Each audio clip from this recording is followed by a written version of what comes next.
అంతరిక్ష పరిశోధనల్లో దూసుకెళ్తున్న space X మరో అరుదైన చారిత్రాత్మక విజయాన్ని నమోదు చేసింది.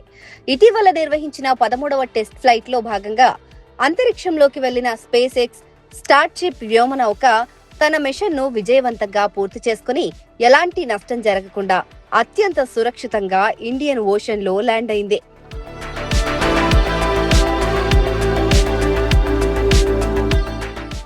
గతంలో ప్రయోగించిన ఫోటోటైప్లు రీ ఎంట్రీ సమయంలోనో లేదా ల్యాండింగ్ సమయంలోనో పేలిపోవడమో ముక్కలైపోవడమో జరిగేవి. కానీ ఈసారి అలా కాకుండా స్టార్షిప్ అప్పర్ స్టేజ్ భూ వాతావరణంలోకి తిరిగి ప్రవేశించి ఖచ్చితత్వంతో నీటిపైన ల్యాండ్ అయ్యి చెక్కు చెదరకుండా తేలుతూ కనిపించింది. ఇలా పూర్తిగా సురక్షితంగా నీటిపైన ల్యాండ్ అయిన ఒక స్టార్షిప్ ను స్పేస్ ఎక్స్ స్వాధీనం చేసుకోవడం ఇదే తొలిసారి కానుంది.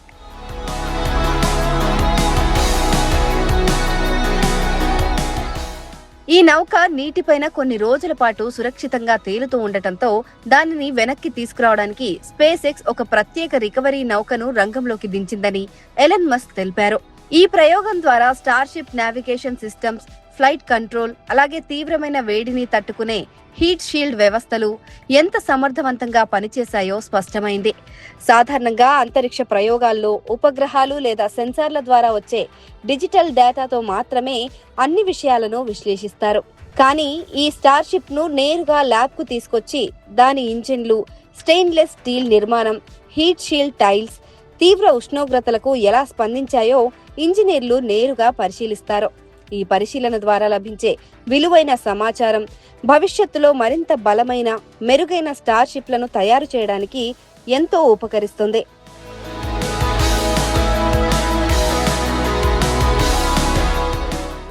భవిష్యత్తులో చంద్రుడు, అంగారక గ్రహంపైకి మనుషులను, పరిశోధనా పరికరాలను సురక్షితంగా తీసుకెళ్లడమే స్పేస్ ఎక్స్ ప్రధాన లక్ష్యం. ఈ సుదూర అంతరిక్ష మిషన్లు సాకారం కావాలంటే స్పేస్ లోకి వెళ్లిన వాహనాలను సురక్షితంగా వెనక్కి తీసుకొచ్చి మళ్లీ వాటిని ఉపయోగించడం అత్యంత కీలకం. ఈ 13వ ప్రయోగంలో స్టార్షిప్ అంతరిక్షంలోకి కొత్త తరం స్టార్లింక్ ఇంటర్నెట్ ఉపగ్రహాలను ప్రవేశపెట్టడమే కాకుండా వాతావరణంలోకి సురక్షితంగా రీ ఎంట్రీ, ఖచ్చితమైన ల్యాండింగ్ చేసి తొలిసారిగా ఒక ప్రయోగాత్మక స్టార్షిప్ ను ప్రత్యక్షంగా పరిశీలించే అవకాశం రావడం అంతరిక్ష ప్రయోగాల అభివృద్ధిలో మరో మైలురాయి అని చెప్పొచ్చు. అంతేకాకుండా భవిష్యత్ అంతరిక్ష ప్రయాణాలు మరింత సురక్షితంగా మారనున్నాయని చెప్పొచ్చు.